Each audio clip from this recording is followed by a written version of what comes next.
And one of the great things about human species is that we have this remarkable organ, the brain. La tête dans le cerveau.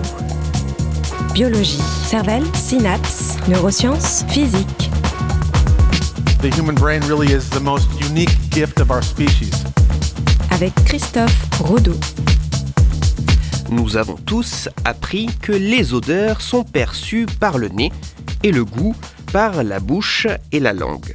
Mais il se pourrait que les choses soient bien plus complexes. La tête dans le cerveau.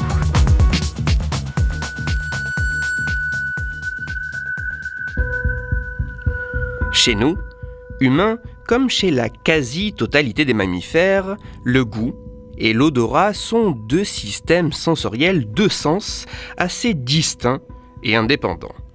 Bien que goût et odorat reposent sur la capacité à pouvoir détecter des molécules présentes dans notre environnement, cette capacité est rendue possible grâce à la présence de récepteurs spécifiques à chacun de ces sens.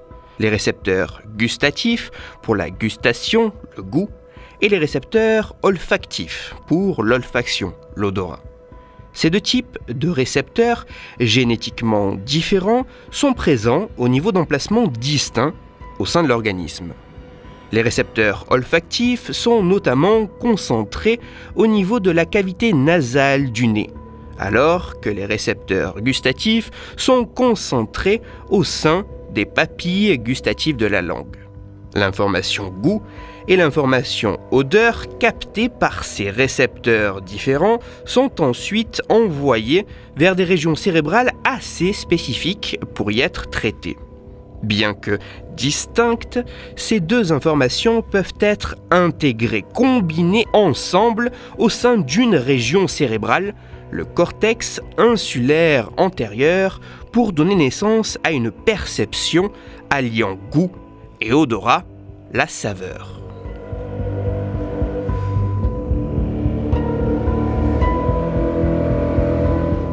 Sur le papier, les choses semblent simples. Les odeurs sont captées au niveau du nez par les récepteurs olfactifs et traitées plus largement par le système olfactif, alors que les goûts sont captés au niveau de la langue par les récepteurs gustatifs et traités plus largement par le système gustatif. Ces deux sens sont bien indépendants, tout du moins jusqu'à ce que ces deux perceptions soient intégrées ensemble au niveau du cerveau. Sauf qu'en réalité, les choses pourraient être bien plus complexes.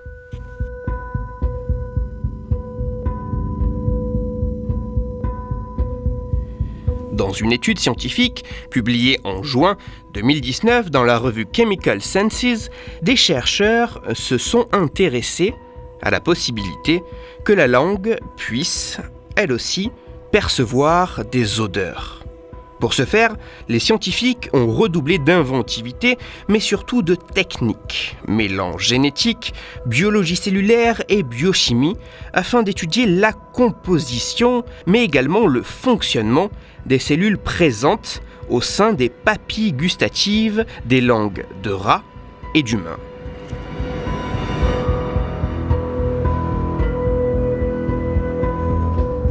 Les résultats de ces minutieux et fastidieux travaux montrent que plus que contenir des récepteurs gustatifs, la cellule gustative comporterait également des récepteurs olfactifs. Oui, il semble y avoir des récepteurs aux odeurs au niveau de la langue.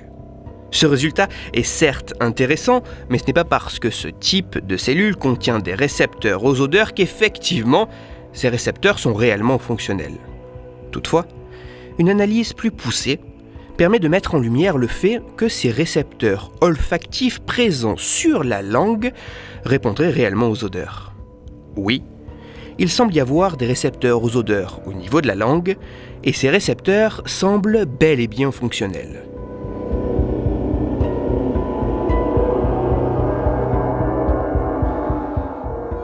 Il a longtemps été considéré que le goût et l'odorat étaient deux sens distincts, qui n'interagissaient qu'après un certain niveau de traitement au sein du cerveau.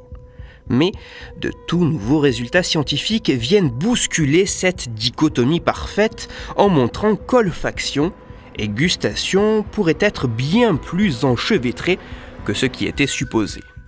En effet, il semble exister des récepteurs aux odeurs directement au niveau des cellules gustatives de la langue. Le rôle encore largement méconnu de ces récepteurs à cet emplacement bien particulier ouvre de nouvelles et fascinantes questions de recherche.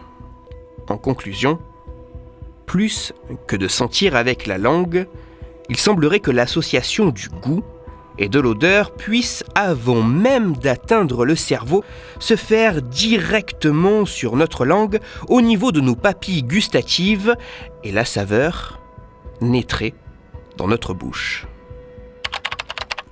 Toutes les références de ma chronique se retrouveront sur mon site Cerveau en argot. Bien évidemment, ces résultats sont extrêmement récents et il faudra attendre que d'autres chercheurs dans d'autres laboratoires soient en mesure de retrouver ou non de tels résultats afin de savoir si les conclusions de cette étude sont effectivement solides et si de tels mécanismes sont retrouvés chez un sujet entier, de manière non isolée. Plus que de parler de goût et d'odorat, cette étude est pour moi le moyen d'illustrer le fait qu'en recherche, les lignes ne sont jamais totalement fixes et que la construction du savoir est en perpétuel mouvement. En effet, il serait censé de penser que la description du goût et de l'odorat est assez connue et que rien ne peut bouleverser cela, et pourtant.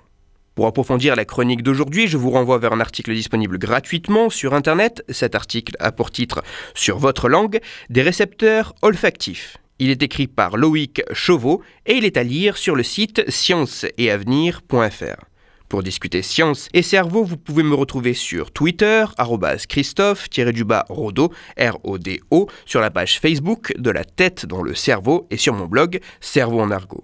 Je vous rappelle que si vous, auditeurs, vous avez des questions ou des sujets dont vous voudriez que je parle, n'hésitez pas à me le faire savoir directement sur mon compte Twitter, sur la page Facebook ou par mail à l'adresse latettedanslecerveau@gmail.com et j'essaierai d'y répondre dans une future chronique.